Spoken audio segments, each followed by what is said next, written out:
नमस्कार मित्रांनो, दिव्य संस्कृती या चॅनलवरती आपणा सर्वांचे स्वागत आहे.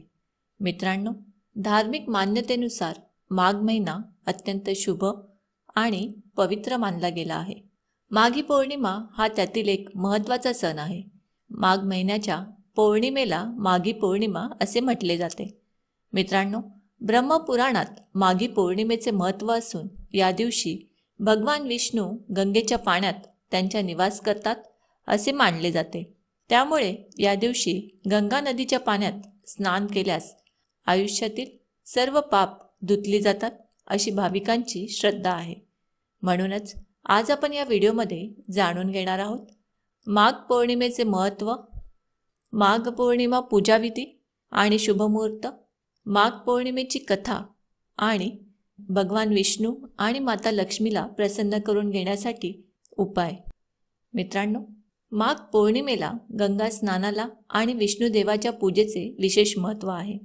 मित्रांनो, यावर्षी 16 फेब्रुवारी बुधवारी माघ महिन्याची पौर्णिमा साजरी केली जाणार आहे.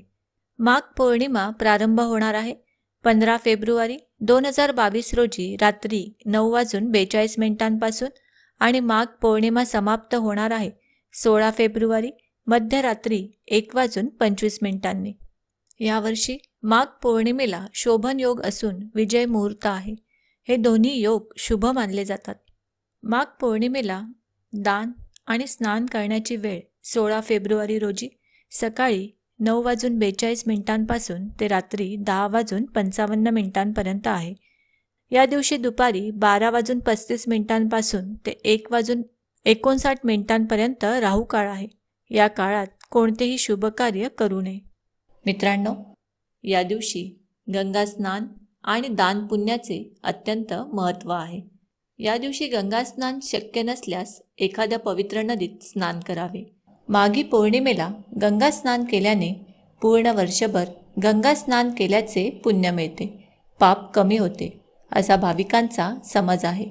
त्यामुळे गंगा स्नान किंवा देशभरातील पवित्र ठिकाणी पाण्यात डुबकी मारण्यासाठी भाविक गर्दी करतात.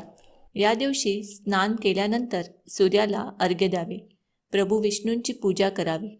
मित्रांनो, माघी पौर्णिमेला देवता देखील स्वरूप बदलून गंगा स्नानासाठी प्रयाग येथे येतात असे मानले जाते.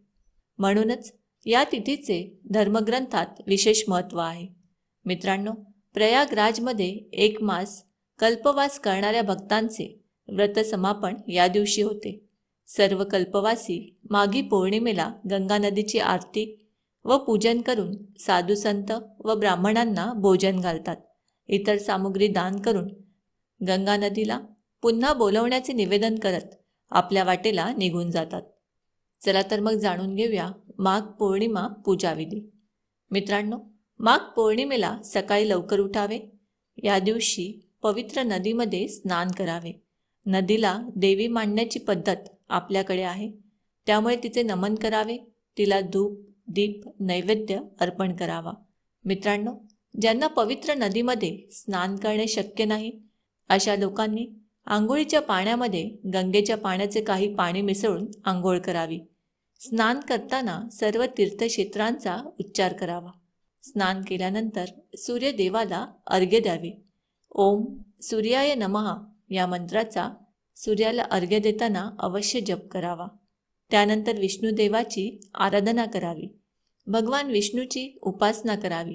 भगवान विष्णूंच्या कृपाप्राप्तीसाठी या दिवशी सत्यनारायणाची कथा वाचावी किंवा ऐकावी. या दिवशी सत्यनारायणाची पूजा देखील तुम्ही घरी करू शकता. असे केल्याने आपल्या घरात सुख, शांती, धनसंपत्ती आणि समृद्धी नांदते. मित्रांनो, या दिवशी गायत्री मंत्र, श्री विष्णू सहस्त्रनाम किंवा भगवान विष्णूच्या मंत्रांचा जप करावा. या दिवशी व्रत करणारे अनेक जण चंद्राचीही पूजा करतात. ज्योतिषशास्त्रानुसार या दिवशी चंद्राची पूजा केल्याने मनाला शांती मिळते, जीवन शांतिमय होतं. या दिवशी अवश्य दानधर्म करावा. गरिबांना भोजन, वस्त्र, तीळ, गूळ, तूप, जोडे, फळ किंवा अन्नाचे दान करावे.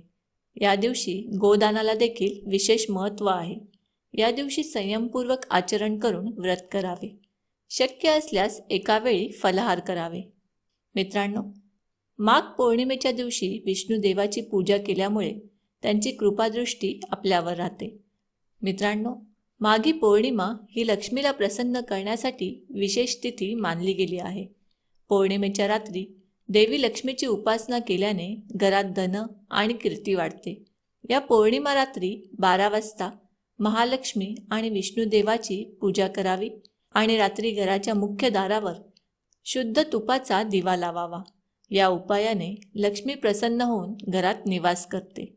मित्रांनो, माघ पौर्णिमेला ब्रह्ममुहूर्तात नदीत स्नान केल्याने सर्व आजार दूर होतात.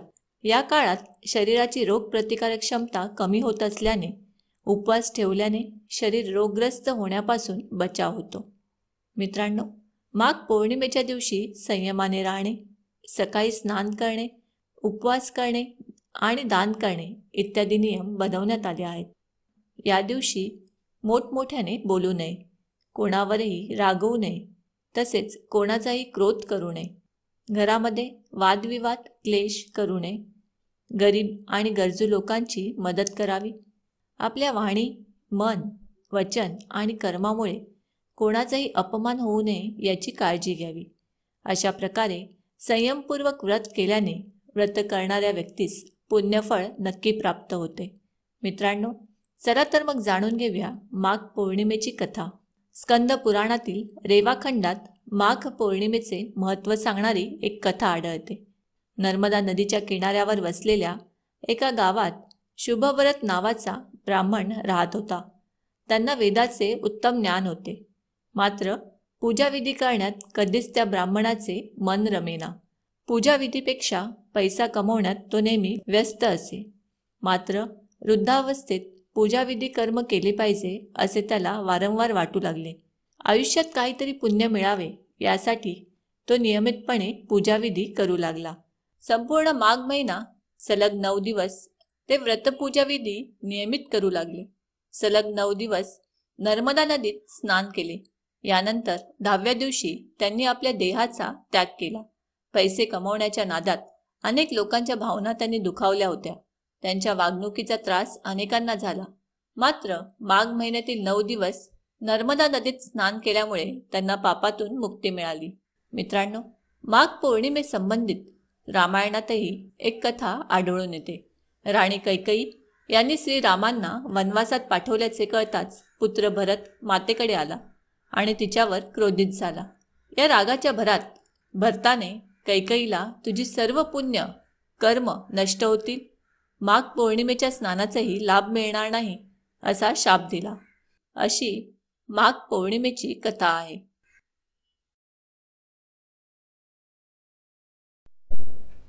मित्रांनो, आम्ही अपेक्षा करतो की आम्ही सांगितलेल्या माहितीचा तुम्हाला पूर्ण लाभ मिळेल.